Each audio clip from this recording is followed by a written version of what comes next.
Recently आप ये video देखो जहां पर पाकिस्तान के डिप्टी प्राइम मिनिस्टर इजिप्ट के फॉरेन मिनिस्टर का इस्तकबाल कर रहे हैं। देश से आतंकवाद को मिटाने के लिए हम आपको आगे आना होगा। हमारे आपके आगे आने से ही डॉक्टर अब्दुल आती दफ्तर खारजा। अरे सबसे पहले नगर पालिका को बुलाओ, देर बाद में सुरक्षित होगा। ये प्रॉपरली आप देखोगे रेड कारपेट के ऊपर गिर गए, ठीक उसी तरीके से जिस तरीके से पाकिस्तान की सरकार गिरी हुई है, जिस तरीके से पाकिस्तान की अर्थव्यवस्था गिरी हुई है, जिस तरीके से पाकिस्तान की ग्लोबल जियोपॉलिटिक्स के अंदर इमेज गिरी हुई है, ठीक वही चीज यहाँ पर रिपीट होते हुए दिखाई दी। तो बेसिकली यहाँ पर ये सारी चीज़ें देखने को मिल रही। हालांकि इस वीडियो का कोई लेना देना था नहीं हमारे लेक्चर से, पर फिर भी मैंने आपको दिखाया क्योंकि मेरे को बहुत मज़ा आया। चलिए आप समझने का प्रयास करते हैं यहाँ पे क्या हुआ है। तो बेसिकली आप सब लोग जानते हो कि 2017 में पाकिस्तान के द्वारा जब आतंकवाद को प्रमोट किया जा रहा था, तब भारत के प्रधानमंत्री के द्वारा क्लियरली ये बात कही गई थी कि खून और पानी साथ में नहीं बहेगा। ये स्टेटमेंट आया था इंडस वाटर ट्रीटी के रेफरेंस में। बाद में पाकिस्तान अपनी हरकतों से नहीं मानता है।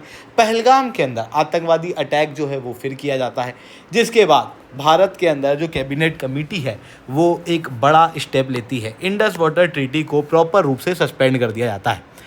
पाकिस्तान ये बात बहुत अच्छे से जानता था कि उसकी अर्थव्यवस्था के ऊपर इस इंडस वाटर ट्रीटी के सस्पेंड होने का बुरा असर पड़ेगा, क्योंकि लगभग 90% तक पाकिस्तान की अर्थव्यवस्था इस इंडस वाटर ट्रीटी के ऊपर ही काम करती है। एग्रीकल्चर जो है वो पूरी तरीके से इंडस नदियों की ट्रिब्यूटरी पे डिपेंडेंट है। इस वजह से पाकिस्तान ने फिर बड़ी बड़ी धमकियां देना शुरू करी। पहले बोला it is a act of war, फिर इन्होंने कहा कि हम देखो हम ऐसा कर देंगे, हम वैसा कर देंगे। ये सारी बातें इनने करी, पर इनको समझ में आया कि इन धमकियों से कुछ होना जाना है नहीं। तो फाइनली फिर इन्होंने भारत के पांव पकड़े और इन्होंने प्रॉपरली यहाँ पर भीख मांगना शुरू कर दिया। वर्ल्ड वाटर डे के दिन पाकिस्तान के प्रधानमंत्री नहीं बल्कि राष्ट्रपति आसिफ अली जरदारी कहते हैं कि हम इंडिया से अर्ज करते हैं यानी डिमांड करते हैं कि please immediately Indus water treaty को रीस्टोर कर दो, क्योंकि इंडस वाटर ट्रीटी से बहुत बड़ा नुकसान इनकी अर्थव्यवस्था के ऊपर हो रहा है। जिसके बाद फिर भारत का भी रिस्पॉन्स आया। भारत ने यहाँ पर क्लियरली कहा भाग नहीं करेंगे। इसको थोड़ा सोफिस्टिकेटेड वर्ड में भारत के द्वारा कहा गया। आप क्लियरली देख सकते हो ये भारत के इन्वॉय हैं जिनके द्वारा कहा गया कि Indus water treaty to remain in abeyance until Pakistan and support to terrorism. हालांकि पाकिस्तान आज भी आतंकवाद को प्रमोट कर रहा है। जहां पर ग्लोबल टेररिज्म इंडेक्स के अंदर पाकिस्तान की रैंक फर्स्ट है, तो यूनाइटेड स्टेट्स ऑफ अमेरिका की रिसेंटली आई रिपोर्ट ये कहती है कि पाकिस्तान में अब भी लश्कर तैयबा, जैश ए मोहम्मद जैसे आतंकवादी संगठन भारत के खिलाफ ऑपरेट कर रहे हैं, जिसकी वजह से पाकिस्तान अभी भी आतंकवाद को सपोर्ट कर रहा है। और इसी वजह से इंडस वाटर ट्रीटी तो अब वापस से रीस्टोर होने से रही, पर इसकी वजह से पाकिस्तान की अर्थव्यवस्था के ऊपर 23% का असर और इसकी वर्कफोर्स पे 34% तक का असर पड़ेगा। इवन जो इनकी टोटल वाटर की डिपेंडेंसी है उसके ऊपर भी असर पड़ रहा है, और जो एग्रीकल्चर है उस पर 90% तक का असर पड़ता हुआ दिखाई दे रहा है। जी हाँ दोस्तों, पाकिस्तान एक ऐसा भूखमरा देश जहाँ पर ऑलरेडी खाने की पहली तंगी है, वहाँ पर पानी की तंगी की वजह से और खाने की भी तंगी होगी। तो ये सारी चीज़ें यहाँ पर देखने को मिल रही है। तो एग्जैक्टली क्या हुआ है इसे मैं शुभलिंग चौहान डिटेल में आप लोगों के साथ में चर्चा करूँगा। बट उसके पहले अगर आपको यूपीएससी सीएससी की तैयारी करना है, इंडिया के टॉप एजुकेटर से पढ़ना है, तो आप अनअकैडमी के ऊपर जुड़ सकते हो, जहां पर कंप्रहेंसिव यूपीएससी सीएससी की तैयारी इंडिया के टॉप एजुकेटर्स के द्वारा आप लोगों को कराई जाएगी।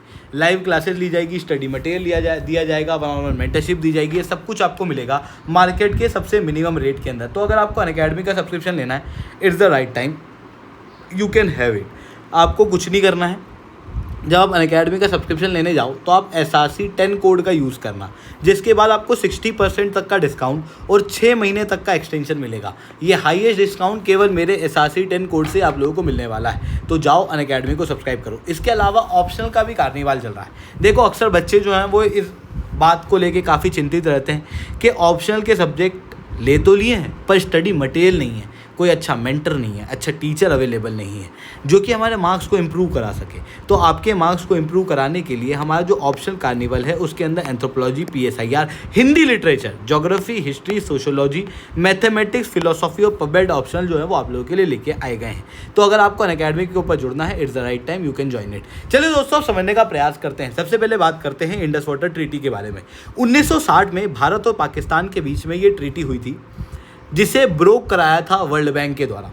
क्योंकि पाकिस्तान में भारत के अलावा जो इंडस नदी है इसके अलावा और कोई मेजर वाटर का सोर्स है नहीं, और अधिकतर रीजन जो है वो डेजर्टी रीजन है, जिसकी वजह से पाकिस्तान को डर ये सता रहा था कि अगर भारत ने यहाँ से पानी रोक लिया तो इसकी वजह से पाकिस्तान में सूखा पड़ जाएगा, और पाकिस्तान के खिलाफ अगर भारत ने अचानक से पानी छोड़ दिया तो पाकिस्तान में बाढ़ आ जाएगी। इसीलिए वर्ल्ड बैंक को मीडिएट करते हुए पाकिस्तान और भारत ने एक मेजर ट्रीटी की थी जिसे कहा जाता है इंडस वाटर ट्रीटी, जिसके अंदर इंडस की और इसकी लगभग 5 जो ट्रिब्यूटरीज़ हैं, जिसके अंदर झेलम, चेनाब, रावी, सतलज और बियास देखने को मिलती हैं, इनको अलग नदी कंसिडर किया जाता है।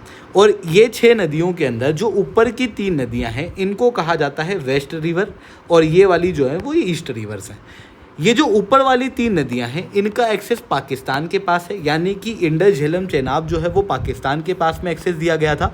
रावी, बियास, सतलज का एक्सेस जो है वो इंडिया को दिया गया था। इसका मतलब ये है कि भारत बियास, रावी और सतलज के पानी को रोक भी सकता है, उसको जैसे चाहे वैसे यूज़ भी कर सकता है, बट इंडस, झेलम और चेनाब के पानी का भारत एग्रीकल्चर के लिए प्रयोग कर सकता है, रन ऑफ डैम बना सकता है, बट पानी को रोक नहीं सकता।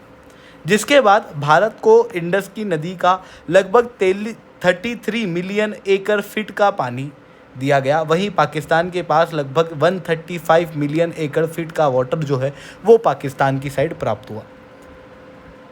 अब भारत और पाकिस्तान के बीच में ये इंडस वाटर ट्रीटी जो है वो कंटिन्यू थी। यहाँ पर आप देख सकते हो रावी नदी जो है वो इंडिया के कंट्रोल में थी, इस कारण से हम लोगों ने रावी नदी के पानी के फ्लो को पूरी तरीके से पाकिस्तान के अंदर जाने से रोक दिया था।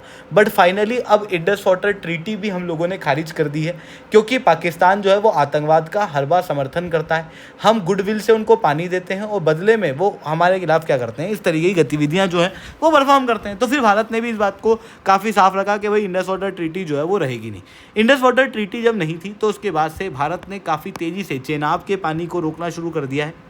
चेनाब के अलावा झेलम के ऊपर भी जो डैम्स थे उनको यहाँ पर फास्ट ट्रैक रूप से कंस्ट्रक्शन करना शुरू कर दिया गया है।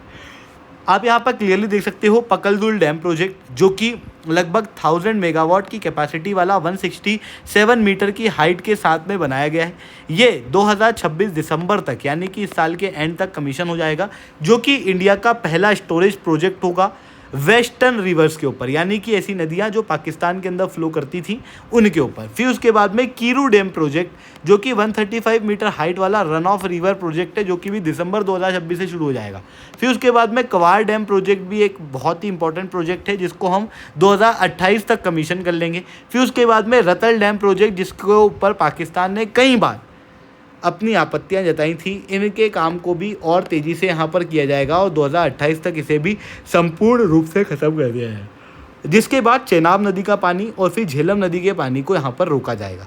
पाकिस्तान के पास में इन 5 नदियों के पानी के एक्सेस को पूरी तरीके से रोका जाएगा। अभी के लिए इंडस के ऊपर हम लोग डैम नहीं बना रहे, क्योंकि इंडस के डैम जो हैं बेसिकली इंडस रिवर जो है वो यहाँ पर काराकोरम के यहाँ पे काफ़ी ऊंची हाइट के ऊपर बहती है। इस वजह से अभी के लिए यहाँ पर डैम जो है वो नहीं कंस्ट्रक्ट किए जा रहे हैं, बट बाकी नदियों के ऊपर डैम जो है वो कंस्ट्रक्शन इस समय पे किया जा रहा है, जिसकी वजह से पाकिस्तान की जो 90% तक एग्रीकल्चर की डिपेंडेंसी इंडस रिवर सिस्टम पे है उस पर असर तो पड़ेगा ही सही, साथ में 80% पाकिस्तान की पॉपुलेशन इंडस रिवर बेसिन पे ही डिपेंड करती है, तो इन आबादी के ऊपर भी असर पड़ेगा। अब देखो क्या है कि पाकिस्तान के अंदर आप सब लोग जानते हो ऑलरेडी भूखमरी की स्थिति है। पानी के कम होने की वजह से फूड इनसिक्योरिटी और ज़्यादा बढ़ेगी, एग्रीकल्चर जो है उसके अंदर बड़े लॉस होंगे, और जब एग्रीकल्चर ख़राब होता है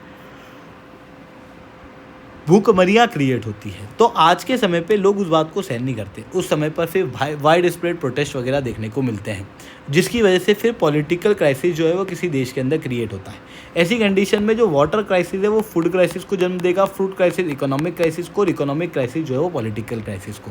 तो इस तरीके से पूरी चेन ऑफ इवेंट जो है वो होने वाले हैं। आई होप दोस्तों ये सारी बातें आप लोगों को समझ में आई होंगी। लेक्चर अच्छा लगा हो तो लाइक करना, लेक्चर बहुत अच्छा लगा हो नीचे ऐसा 10 कमेंट करना। यूपीएससी सीएससी की तैयारी करना, इंडिया के टॉप एजुकेटर से पढ़ना है तो आप अनअकैडमी के ऊपर जुड़ सकते हो, जहाँ पर कंप्रहेंसिव यूपीएससी सीएससी की तैयारी इंडिया के टॉप एजुकेटर्स के द्वारा आप लोगों को कराई जाएगी। स्टडी मटेरियल दिया जाएगा, 1-on-1 मेंटरशिप दी जाएगी, टेस्ट सीरीज दी जाएगी, ये सब कुछ आपको मिलेगा मार्केट के सबसे मिनिमम रेट के अंदर। ठीक है दोस्तों, आज के लिए that's all from my side. जय हिंद, जय भारत।